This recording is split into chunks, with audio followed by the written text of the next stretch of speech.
que la corruption. Vous, capitalistes, vous n'avez cessé de pousser la classe ouvrière à la misère. Et vous, communistes, vous avez cessé d'exploiter cette misère voulue par les capitalistes.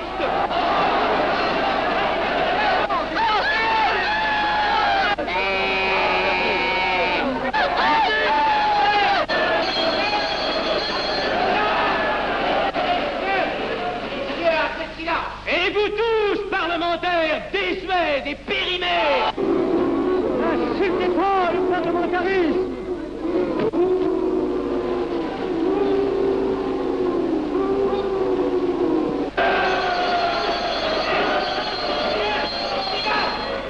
Messieurs, je vais lever la séance. Continuez, monsieur Hassel. Messieurs, je n'ai plus rien à dire. J'ai eu conscience de vous dire quelques vérités, peut-être désagréables, mais utiles. Non, ce ne sont pas quelques interruptions qui m'arrêteront. La communauté française ne se bâtira pas sur le conflit de la vieille bourgeoisie égoïste et du peuple affamé. C'est pourquoi je ne voterai pas ce projet qui donne satisfaction au capitalisme international et serait le bon prétexte pour les communistes à accentuer nos divisions. Je ne le voterai pas. Je serai sans doute le seul à ne pas le voter, car il semble que par une étrange aberration, la Chambre tout entière soit prête, comme toujours, à trahir l'intérêt français au bénéfice de certains intérêts internationaux très particuliers.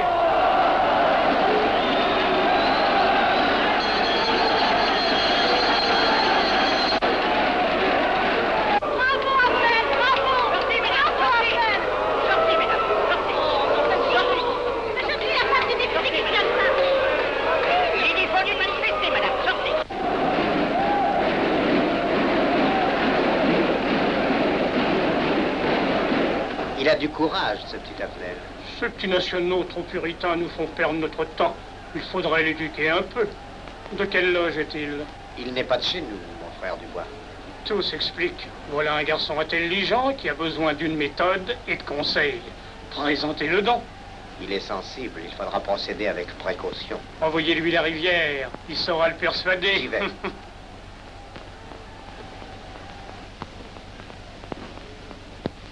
Mon cher vénérable, nous avons un service à vous demander. Enfin, dis donc, je vous suis tout dévoué. Le jeune Hafnel qui vient de parler assez brillamment devrait subir les épreuves de l'initiation. La maçonnerie lui apporterait beaucoup et le disciplinerait. Ne croyez-vous pas? J'y pensais déjà. Nous allons nous en occuper activement.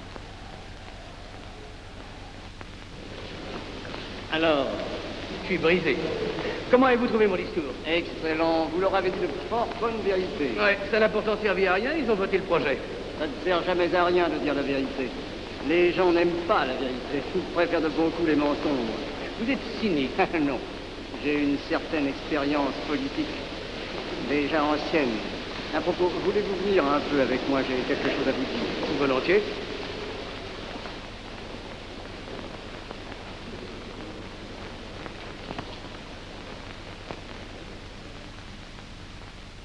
Oui, voyons, je voulais vous dire, si nous reprenions notre conversation sur la franc-maçonnerie, vous m'aviez dit l'autre jour que vous étiez curieux de connaître cette association. Ah oui, on en dit tantôt du bien, tantôt du mal. Je vous avoue que je n'aime pas beaucoup les sociétés secrètes. Ah, la franc-maçonnerie n'est pas une société secrète.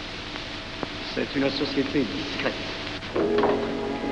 Pourquoi éprouves-tu tant de répugnance à me voir entrer dans la franc-maçonnerie? Cette association me semble suspecte. Il ne doit y avoir que des arrivistes là-dedans. Non, voyons, sont peut-être aussi des braves gens animés d'un idéal sincère. Le texte qu'ils m'ont donné est rempli de bonnes idées. Tu me diras que ça n'est qu'un programme affiché à l'entrée, mais il me paraît loyal. Tu es un honnête homme, mon chéri. Mais tu as un grand défaut. Ah, et lequel? Tu ne vois jamais le mal. Tu imagines que les autres sont bons comme toi-même. C'est pourquoi tu as toujours des déceptions. N'importe, je suis décidé à tenter cette expérience. Alors fais-la. Je souhaite me tromper. Quand vas-tu te présenter chez ces gens? Mercredi. Déjà.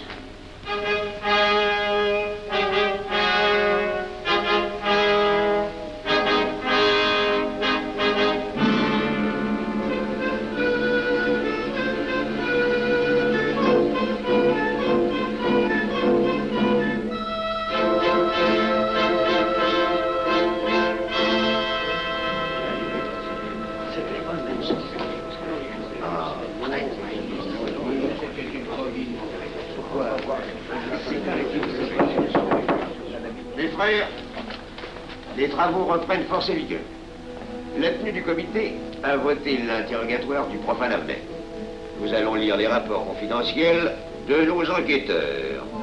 Pierre Abnel, né en 1902 à Laval, a fait sa première communion. Oh, mon frère, je vous en prie. Mais déclare ne pas pratiquer régulièrement. A même cessé de fréquenter l'église. Très bien. Mais s'avoue spiritualiste.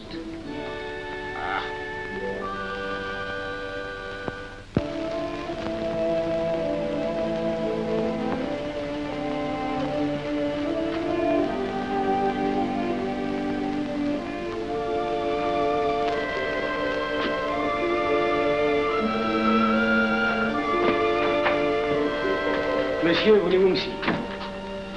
Permettez-moi de vous bander les yeux. Mes frères, le profane Avenel, qui nous est recommandé par notre frère Gainsbourg, vice-président de la Chambre, est député. Cela ne nous impressionne pas. Nous devons surtout examiner ce qu'il pourra apporter à la franc-maçonnerie. Il nous faut des gens qui servent notre ordre et contribuent à sa puissance.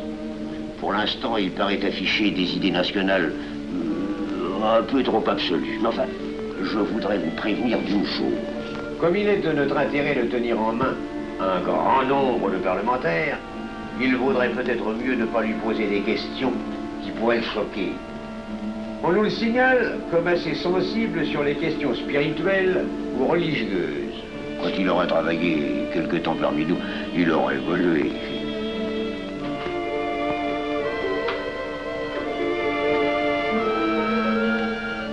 Et voilà, le silence le plus absolu, mes frères.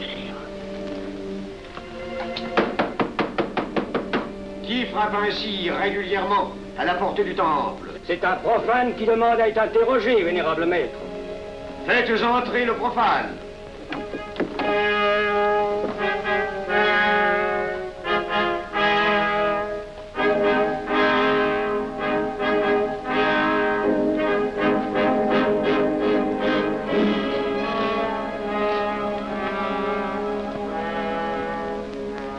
Monsieur, vous avez déclaré vouloir faire partie de la franc-maçonnerie. Mais nous désirons savoir qui vous êtes. Nous allons donc vous interroger sur vos sentiments, vos croyances, vos idées politiques. Répondez-nous sans vous troubler, mais en nous disant la plus stricte vérité. Consentez-vous à cet interrogatoire? J'y consens. Monsieur, croyez-vous en Dieu? Et pourquoi? Il semble être déçu par ce premier contact avec la maçonnerie. Mais l'interrogatoire est assez pénible. J'ai dû paraître ridicule. Vous vous trompez. D'autres qui sont passés avant vous ont moins bien répondu. Vous avez été reçu avec une majorité convenable, 16 voix contre 10. Comment, j'ai eu 10 voix contre moi? Non, non. 2 seulement. 2. Mais les voix d'opposition comptent pour 5. Ah, un opposant de plus, et vous étiez blackpoolé. La maçonnerie est difficile sur le choix de ses candidats. Pas assez, mon cher, pas assez. Je dois même vous avertir que lorsque vous serez en loge, vous serez déçu. Le milieu maçonnique est épouvantablement médiocre. Vous verrez que vous nous apporterez plus que vous ne recevrez. Mais ces rites dont vous m'avez parlé, ces initiations mystérieuses... De bêtises. Il y en a qui y attachent un certain sens symbolique. La plupart des maçons rient eux-mêmes de ces vieilles pratiques désuètes. Seulement, le jour de votre initiation, tenez-vous bien, les épreuves de la cérémonie ne sont pas commodes.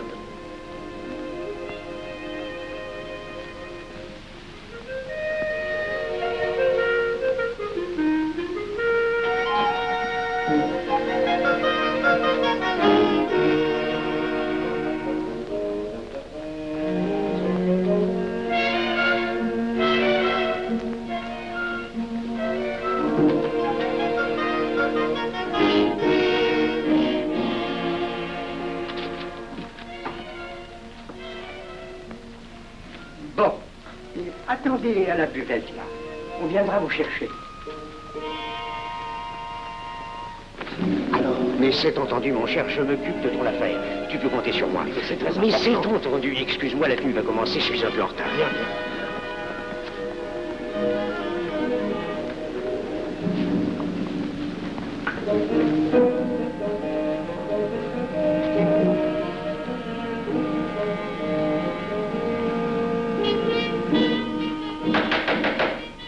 Prenez place, mes frères, nous allons ouvrir les travaux.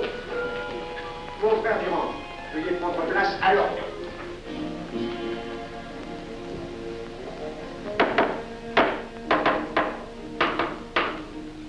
Frère premier surveillant, êtes-vous franc-maçon? Mes frères me reconnaissent comme tel, vénérable maître. Frère second surveillant, quel âge avez-vous? 3 ans, vénérable maître.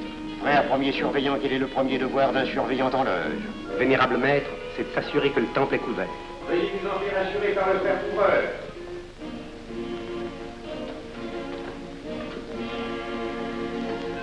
Le temple est couvert, vénérable maître. Frère second surveillant, quel est le second devoir des surveillants en loge? Vénérable maître, c'est de s'assurer que tous les frères présents sont membres réguliers de la loge ou visiteurs connus.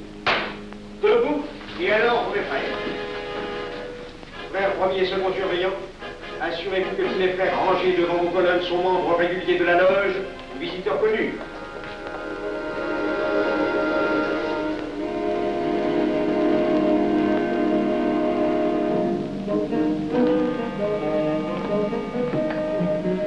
Vénérable maître, les frères qui décorent l'une et l'autre colonne sont membres réguliers de la loge ou visiteurs connus. Il en est de même à l'Orient.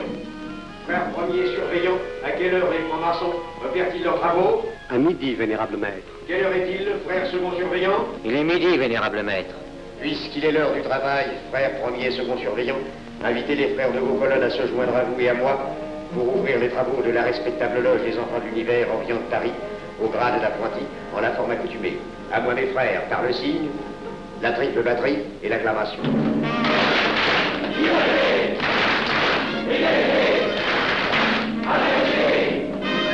Prenez place, mes frères, les travaux sont ouverts.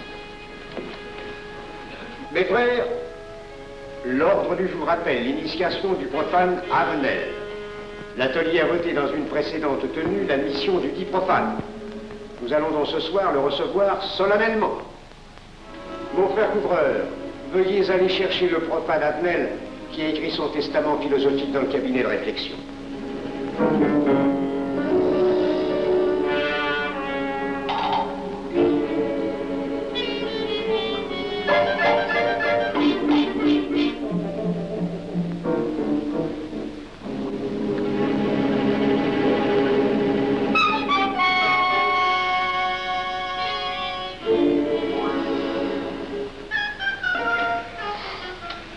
Rigolo leur truc.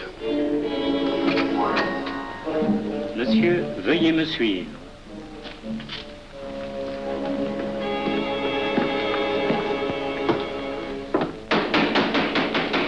Qui frappe ainsi régulièrement à la porte du temple? Vénérable maître, c'est un profane qui demande à être reçu maçon s'il en est jugé digne. Frères, armez-vous de vos glaives.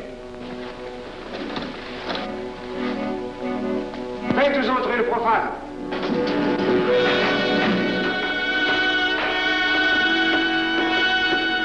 Laissez-vous, monsieur.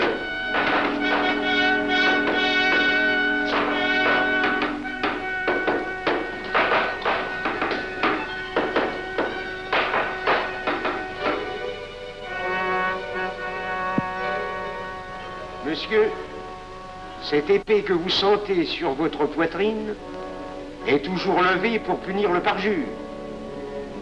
Elle est le symbole du remords qui déchirerait votre cœur si vous deveniez traître à la société dans laquelle vous voulez entrer. Est-ce de votre propre volonté, en pleine liberté, que vous vous présentez parmi nous? Oui. C'est une institution qui ne procède que d'elle-même. Elle prend sa force dans la raison. Persistez-vous toujours dans vos intentions? Êtes-vous bien déterminé à vous soumettre aux épreuves, quelles qu'elles puissent être? J'y consens. En ce cas, confiez-vous à la main qui va diriger vos pas.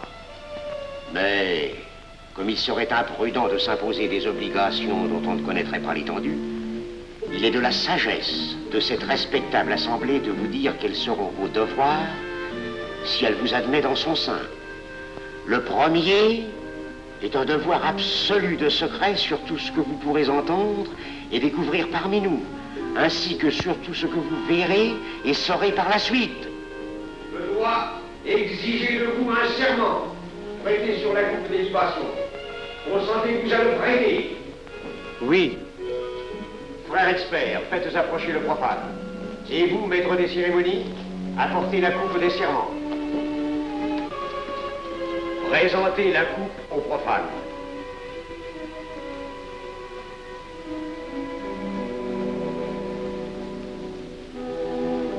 Prononcez avec moi le serment. Je m'engage sur l'honneur, au silence le plus absolu, sur tous les genres d'épreuves qu'on pourra me faire subir. Je m'y engage. Vous devez connaître toute l'importance d'un serment. Si jamais vous manquiez à une parole aussi solennellement donnée, buvez. Buvez! Buvez! Que ce breuvage amer soit pour vous le symbole de l'amertume et du remords que laisserait dans votre cœur le parjure qui aurait souillé vos lèvres. Frère expert, emparez-vous du profane et faites-lui faire son premier voyage.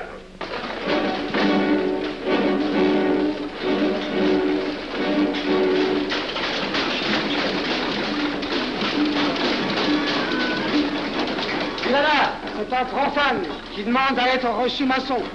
Comment ose-t-il l'espérer? C'est qu'il est libre et de bonne mœurs.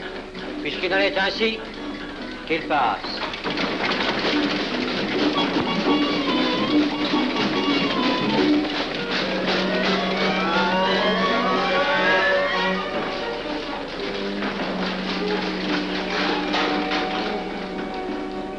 Monsieur, le voyage symbolique que vous venez de faire est l'emblème de la vie humaine. Le bruit que vous avez entendu figure les passions qui l'agitent. Les obstacles que vous avez rencontrés peignent les difficultés que l'homme éprouve et qu'il ne peut vaincre ou surmonter que grâce à l'aide qu'il trouve dans ses semblables. Frère expert, faites faire le deuxième voyage.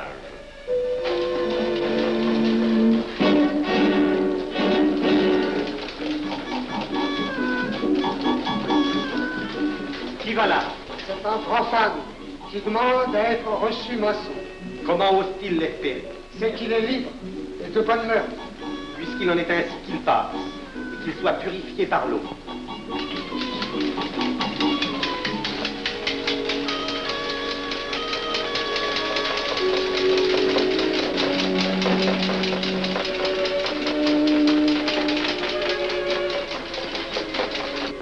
Monsieur, nous avons procédé à l'épreuve de l'eau qui représente l'épuration de votre esprit naissant à la vie maçonnique.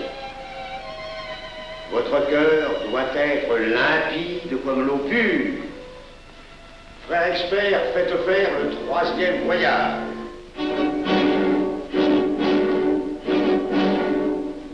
Qui va là? C'est un profane qui demande à être reçu maçon. Comment ose-t-il l'espérer? C'est qu'il est libre et de bonne mœurs. Puisqu'il en est ainsi qu'il passe par les flammes.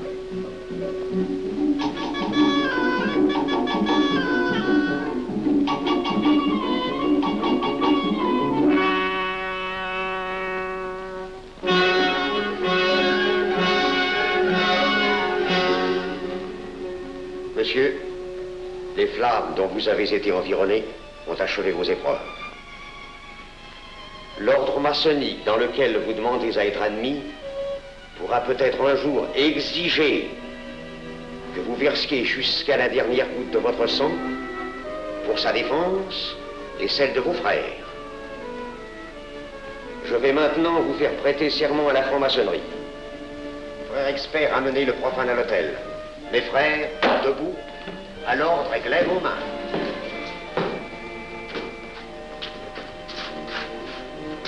Moi, Pierre Avenel. Moi, Pierre Avenel. De ma propre et libre volonté. De ma propre et libre volonté. En présence de cette respectable assemblée de maçons. En présence de cette respectable assemblée de maçons. Je jure et promets solennellement. Je jure et promets solennellement. De ne jamais révéler aucun des mystères de la franc-maçonnerie qui vont m'être confiés. De ne jamais révéler aucun des mystères de la franc-maçonnerie qui vont m'être confiés. Quelle idée saugrenue ton mari a-t-il de se faire recevoir franc-maçon? Je lui ai déconseillé tant que j'ai pu, mais tu sais comme il est entêté. Il va se trouver dans un milieu d'arrivistes si médiocre. On l'a pourtant bien prévenu. Pourvu qu'il ne lui arrive rien. Il y a tant d'histoires qui courent sur le compte de ces sociétés secrètes. Ne t'inquiète pas, Pierre. Il saura se tirer d'un mauvais pas. Prudent. Pas assez. Monsieur, le serment que vous venez de prêter ne vous donne-t-il aucune inquiétude? Consentez-vous à le renouveler lorsque vous aurez reçu la lumière? Je le renouvellerai. Mes frères, nous allons donner la lumière aux profanes. Frère couvreur, préparez-vous à accomplir votre office. Que la lumière lui soit donnée à mon 3e coup de maillet.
Néophyte, ces glaives que vous voyez tourner vers vous annoncent que tous les maçons voleront à votre secours si vous respectez et si vous observez nos lois. Mais ils vous annoncent aussi que si vous trahissez votre serment, vous n'échapperez pas à la vengeance de tous les frères répandus sur la surface du globe et qui ont juré de punir le parjure. Le jurez-vous, mes frères? Nous le jurons.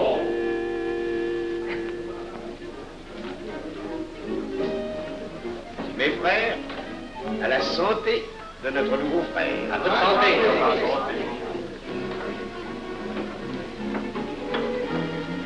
Mon très cher frère, qu'est-ce que vous pensez de cette soirée? Eh bien, c'est curieux. Cette cérémonie est très impressionnante. Mon cher frère, pourrais-je vous laisser ma carte au cas où vous auriez besoin de mes services? Je vends de tout. De la bonneterie, des chaussures, du savon à des prix invraisemblables. Tu permets, mon cher Lévi-Stein? Je t'en prie. Mon frère Avenel, nous allons bientôt vous mettre à contribution. Oui, un de nos amis de notre loge voudrait un bureau de tabac. Le Grand Orient est submergé de demandes en ce moment. Avec vous, ça ira peut-être un peu plus vite.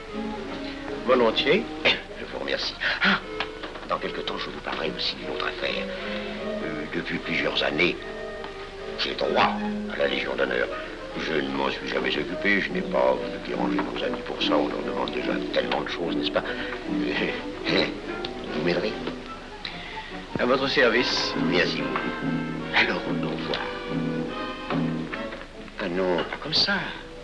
Voyez-vous, des petits coups secs avec le pouce, là, comme ça. Pam, pam, pam. Essayez. Pam, pam, pam. Et ben voilà. Avec ce signal-là, on ouvre toutes les portes.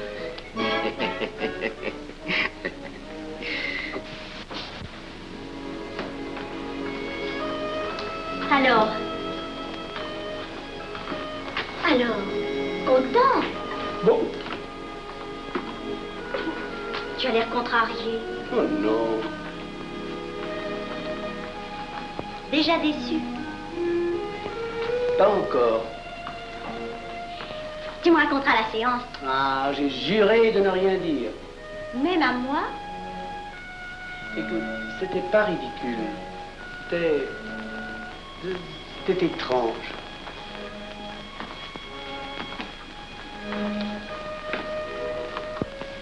Mon chéri.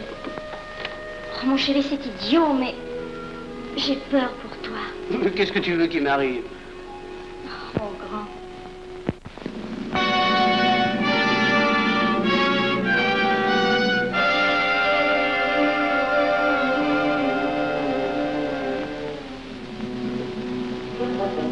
Mon très cher frère Avenel, vous êtes député. J'ai un service à vous demander. Lisez l'intro, tous les détails sur la filosophie. Mon très cher frère, si vous pouviez m'obtenir cette place, vous me feriez plaisir. Mon cher, donnez donc un coup de téléphone au préfet, qu'il m'ôte cette contravention. Demandez la liberté, le scandale fascinateur. Mon très cher frère Avenel, j'ai besoin d'un bon témoin de moralité dans un procès. C'est un de nos frères qui passe en correctionnel. Il est bien un peu coupable, mais avec un peu d'appui. Et pour manifester cette solidarité maçonnique, je suis sûr que vous voudrez bien vivre. L'arrestation du banquier Charles Lévy. Le crime des banques coopératives. Un nouveau scandale financier.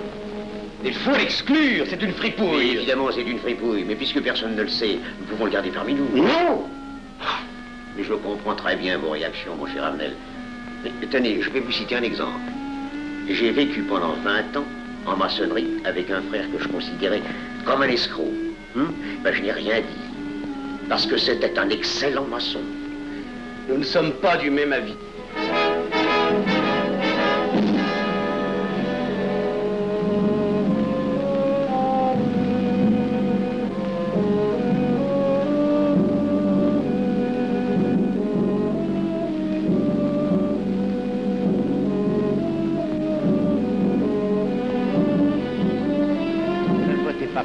Pourquoi?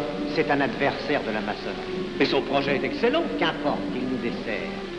Vous n'avez pas l'air de mon être. Non. Non, non et non, je ne ferai pas ce que vous voulez. Un vous demande de vous conformer à la discipline républicaine. La discipline républicaine et maçonnique. Je sais ce que c'est, allez, c'est une canaillerie.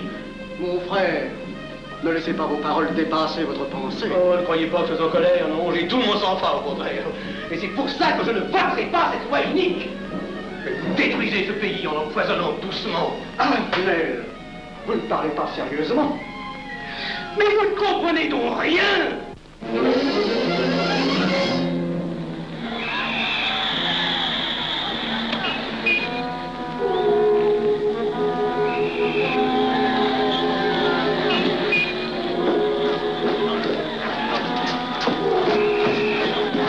Que se passe-t-il? Regardez. Mais calmez-vous, mon vieux. Ce n'est rien. Rien.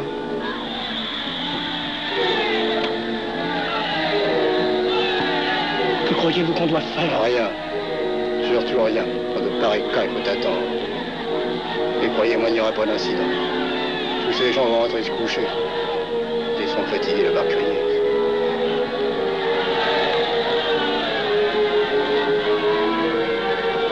Qu'en pensez-vous, Avenel? Je voudrais être avec eux, place de la Concorde. Vous ne parlez pas sérieusement? J'ai pas envie de rire.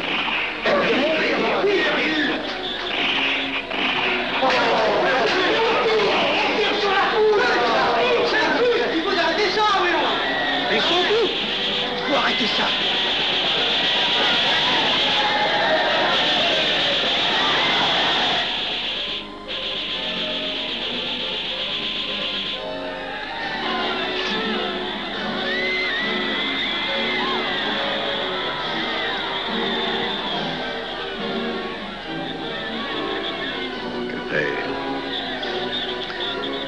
Trop tard.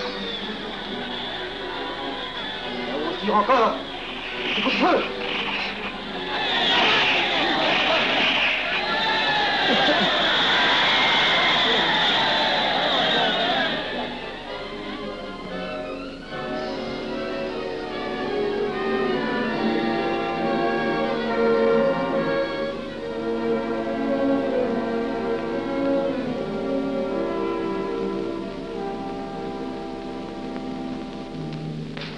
Messieurs, nous avons établi définitivement la liste des membres de la commission d'enquête.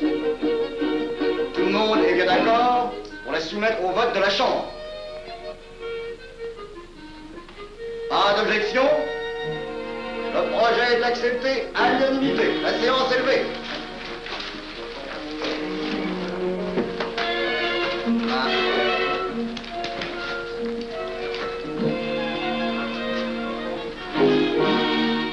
Vous pensez que ça va marcher? Je ne prévois pas d'opposition. Si cela est ainsi, nous risquons de nous en tirer. Je te le crois sincèrement. Nos frères députés nous attendent dans un salon voisin. Ils sont impatients de vous entendre. Bah allons-y. Arnel. À propos, cher ami, je vous ai mis d'office dans la commission d'enquête. Moi, pourquoi? C'est indispensable. J'ai besoin de vous. Venez avec nous. Vos amis nous attendent.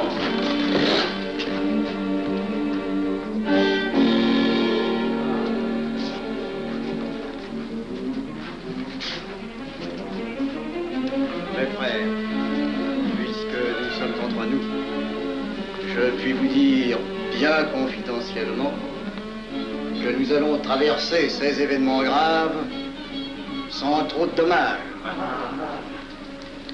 La commission vient d'accepter tout à l'heure les listes que nous avons proposées pour la commission d'enquête. Beaucoup de nos adversaires en font partie, mais dans l'ensemble, les maçons sont encore en majorité. Rassurez-vous donc, ni la République ni la maçonnerie ne sont perdues. Elles ont traversé une crise grave. Elles sortiront renforcées de cette épreuve. Merci.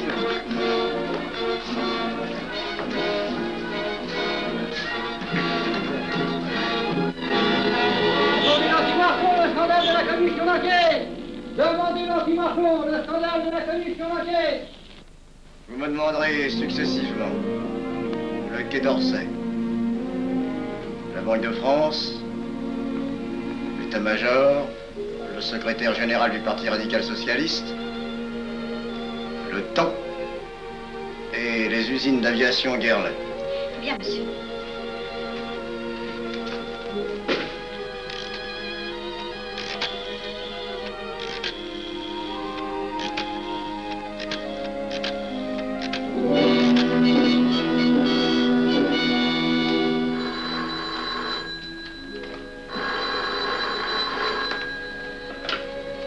Allô, le chef de cabinet du ministre. Allô? Mais oui, passez-le moi. Lui-même, à vos ordres, mon très cher ami. Je ne peux rien vous dire par téléphone. Il pleut. Vous me comprenez? À merveille. Alertez tous nos amis à l'étranger. Qu'en aucun cas, on ne parle de nous. Silence. Compris. Allô, ici Général Maisonnat. À vos ordres, mon cher Larivière. Je compte sur vous, mon cher général, pour que l'armée ne varie pas politiquement. Elle doit rester divisée, avant tout. Ne craignez rien, j'ai déjà procédé à des changements importants. Tous les officiers suspects d'être contre nous ont été éloignés de Paris et séparés les uns des autres. Mes frères, il est indispensable de franchir cette mauvaise passe. Il ne faut pas trop de mouvement de bourse. N'est-ce pas, mon frère sous-gouverneur? Nous maintiendrons la monnaie. La presse de droite doit essayer d'attaquer la presse de gauche. Pendant quelque temps. Pour donner le change. C'est entendu.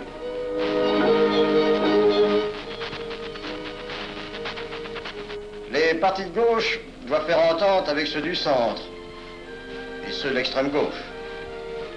De la sorte, nous contrôlons le peuple. Bloc populaire. Mieux. Front populaire. Bien.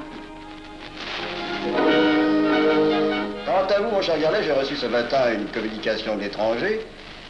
On nous demande d'envoyer immédiatement du matériel d'aviation en Espagne. Moyennant quoi nous aurons tous les appuis politiques nécessaires. Même nos prototypes. Surtout nos prototypes. Ne croyez-vous pas que ce serait dangereux pour notre défense nationale? Faites ce que je vous dis.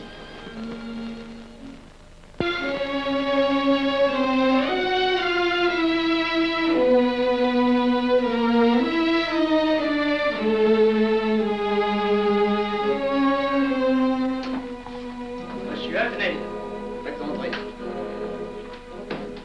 Ah, bonjour, cher ami. Comment on va? Bien, merci. Ah, je vous ai fait appeler. Que se passe-t-il? On ne vous voit plus. Vous le boudez? Oh non. Cigarette. Non, merci. Dites-moi, pourquoi avez-vous refusé de faire partie de la commission d'enquête? Oh, j'ai beaucoup de travail en ce moment et je fais déjà partie d'autres commissions. Avenel, répondez-moi franchement. Ce n'est pas parce que nous avons eu l'autre jour une petite discussion bien fraternelle? Eh bien, justement, si. Je voudrais vous parler de la franc-maçonnerie. Ah, mais bien, voyons, mais bien entendu. Asseyez-vous. Ah. Alors? Ah, je vous écoute. Eh bien, voilà, vous avez été mon présentateur, je vous dois une explication. Je suis décidé à déposer ma démission. Vous avez l'air d'avoir été déçu par la maçonnerie. Oh, pire, choqué. Pourquoi? Mais confessez-vous, mon vieux. Vous ne serez pas le premier maçon qui m'aura ouvert son cœur. Qu'est-ce qu'on vous a fait? Mais à moi, personnellement, rien. Mais je trouve ce milieu maçonnique... pourri d'arrivistes écœurants. Je vous l'accorde. Ah, ben, je ne vous le fais pas dire. Oh, croyez-vous que je sois dupe? Ben, alors, je ne comprends pas. Tant de vertus affichées sur le programme à la porte. Tant de mystères à l'intérieur pour ne cacher que ces petites combines, ces appétits de comitards. Je m'attendais à trouver des hommes dévoués, sinon supérieurs. Au lieu de ça, je n'ai rencontré que des quémandeurs de bureaux de tabac ou de décoration, ou alors des fripouilles qui cherchaient à m'utiliser pour échapper à des condamnations. En dehors d'eux, des phraseurs, des sectaires ignorant tout, ne connaissant rien de l'histoire de leur pays, rien de l'histoire du monde, rien de la politique, rien de la philosophie, rien. Ah, des cerveaux vides, mais des dents longues et des langues folles. Et c'est cela qui gouverne la France. Quel grade avez-vous maintenant? J'ai été initié à la maîtrise il y a peu de temps. Eh bien, si vous avez le courage de vivre encore quelques années dans la médiocrité des ateliers bleus, vous passerez ensuite aux ateliers supérieurs. C'est mieux? C'est autre chose. Voyons, vous êtes 33e, n'est-ce pas? C'est le grade le plus haut dans la maçonnerie. Mon petit Avenel, je vais vous révéler, quoique je ne le doive pas, ces fameux secrets maçonniques dont on fait tant de mystères. En maçonnerie, on cache tout aux petites gens. En bas, vous ne savez rien. En haut, vous commencez à voir un peu plus clair dans le jeu mondial. Moi-même, je ne suis pas totalement éclairé sur les intentions des dirigeants de notre ordre. Et quand je dis dirigeants, je me trompe. Il n'y a pas de chef chez nous. Il n'y a que des exécutants. Je suis un pion sur un échiquier, j'accomplis une fonction. Je reçois des messages. J'obéis. Je transmets. J'agis. Mais qui dirige? Personne.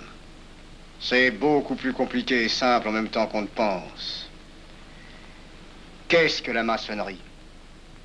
Des groupes d'hommes qui se sont réunis aux quatre coins de l'univers pour enserrer le monde dans un réseau aux mailles infranchissables.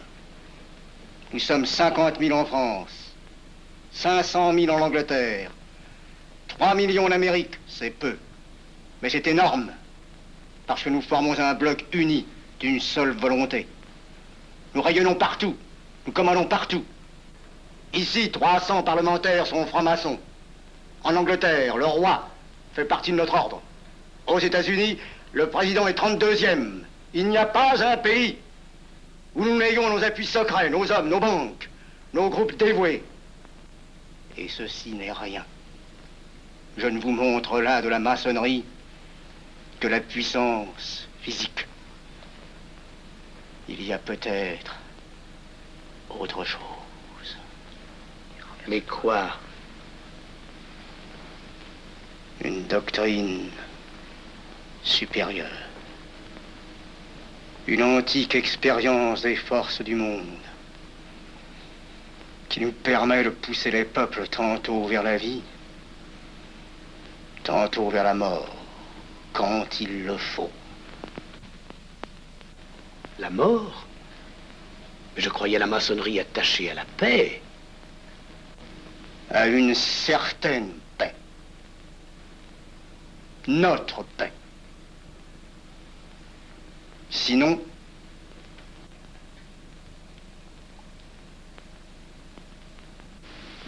alors, cette démission? Je vais réfléchir.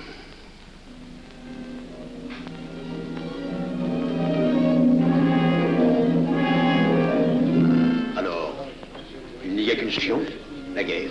Pour réussir à déclencher la guerre, la maçonnerie a besoin de tous ses hommes. Sur combien de voix pouvons-nous compter à la Chambre? Nos frères parlementaires sont à peu près tous sûrs. Sauf un que j'oserais nommer, car il fait partie de notre loge. Qui donc? Avenel. Il tient des propos contre le Grand Orient qui l'accuse de vouloir déclarer la guerre à l'Europe. Je n'ai jamais eu confiance en ce type-là. C'est une faute de l'avoir laissé entrer ici. Nous pouvons encore leur amener de meilleurs sentiments. Je doute que vous réussissiez. Qui sait? Nous avons peut-être les moyens pour ça.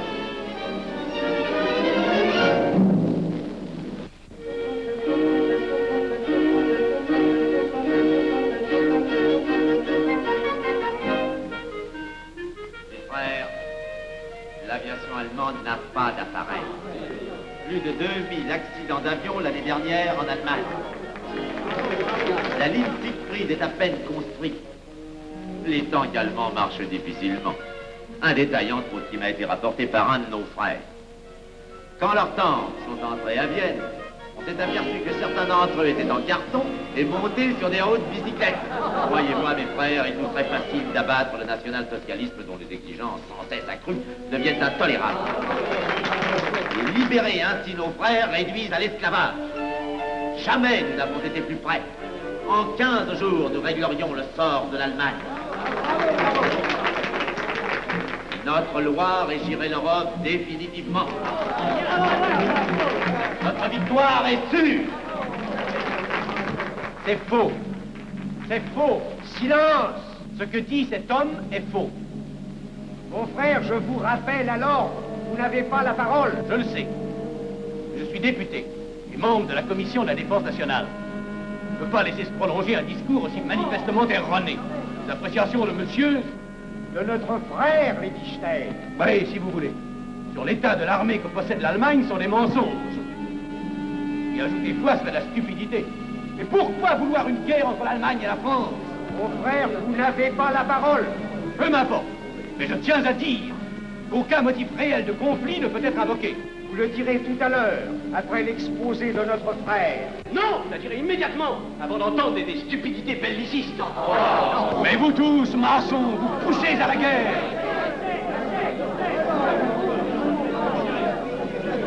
Pour que ce pays soit gouverné par vos lois, par les Juifs, et la maçonnerie surtout. Le peuple français ne se battra pas pour défendre une idéologie fumeuse, un régime ignoble, une république pourrie.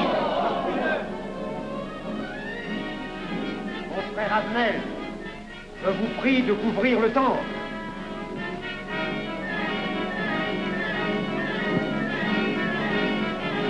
Vous êtes tous des menteurs et des faussaires. Tout chez vous n'est qu'une sinistre comédie.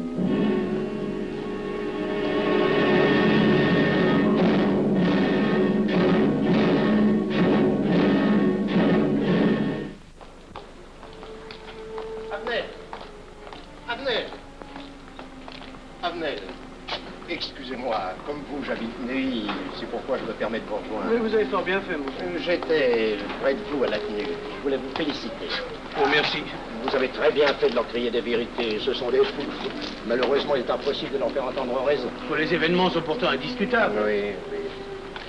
Dites-moi, j'ai des documents confidentiels sur l'action actuelle de la maçonnerie qui peut-être vous intéresseraient. Des documents? Oui, oui, des documents. Vous êtes député, il serait utile et urgent que je vous les communique. Mais je crois bien, où sont-ils? Chez moi, pas très loin d'ici. Si vous avez quelques minutes. Volontiers, allons. Alors, qu'est-ce qu'on décide? Pétard ou couteau? Le couteau, ça fait moins de bruit. Attention, les voilà.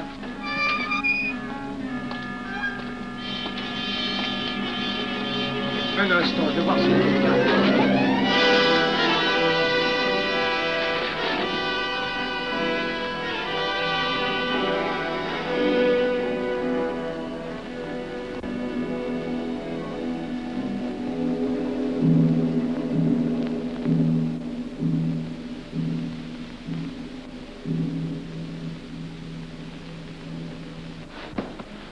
Ne t'inquiète pas, mon chéri. Tu guériras vite. Le docteur a dit maintenant que tu étais sauvé, à condition d'être sage.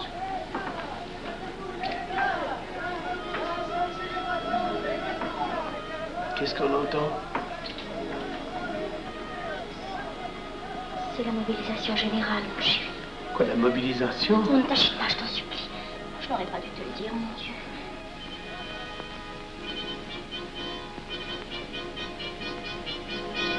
T'en fais pas, mon chéri. Tu reviendras vite.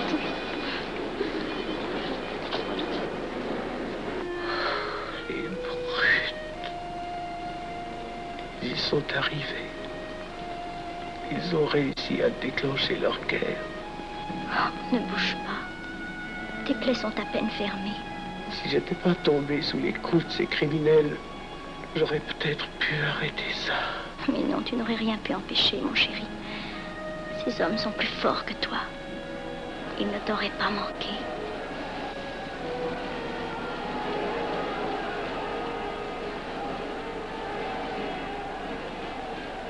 Qu'est-ce que c'est?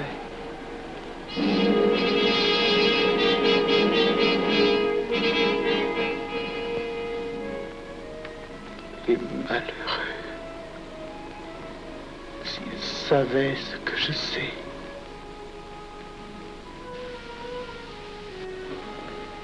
Mes frères, nous pouvons affirmer en toute sérénité que la franc-maçonnerie universelle a présentement atteint son but. Cette guerre qui est la nôtre est déclarée. Elle doit aboutir au triomphe de notre ordre. Il importe que le monde soit définitivement gouverné selon nos méthodes et par nos idées. Debout et alors. Frère premier surveillant, à quelle heure ferme-t-on les travaux? À minuit, vénérable maître. Quelle heure est-il, frère second surveillant? Minuit, vénérable maître. Puisqu'il est minuit et que nous avons accompli notre œuvre, je déclare les travaux clos à mon coup de maillet. Retirons-nous en paix, mes frères, sous la loi du silence.